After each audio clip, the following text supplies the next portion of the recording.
যেমন আলু ভাজা কাটে সেরকম করেই কেটে নেব।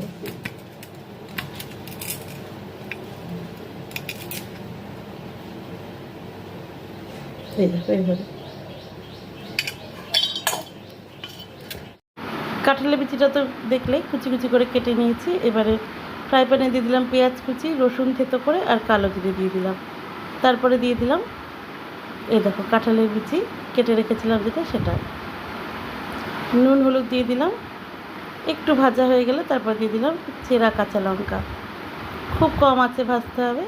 আর একটা জিনিস দেবো, সেটা হচ্ছে একটা চিংড়ি মাছ মাঝখানটায় ভেজে নিলাম, একটু টুকরো টুকরো করে দেবো।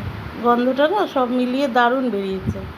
এটা গরম ভাত দিয়ে খেতে অসাধারণ লাগে, অসাধারণ। যারা জানো তো জানোই, কিন্তু আমার মনে হয় না চিংড়ি মাছ দিয়ে কেউ খেয়েছো। রেডি কিন্তু আমার চিংড়ি মাছ দিয়ে কাঁঠালের বিচি ভাজা, অসাধারণ গরম ভাতে।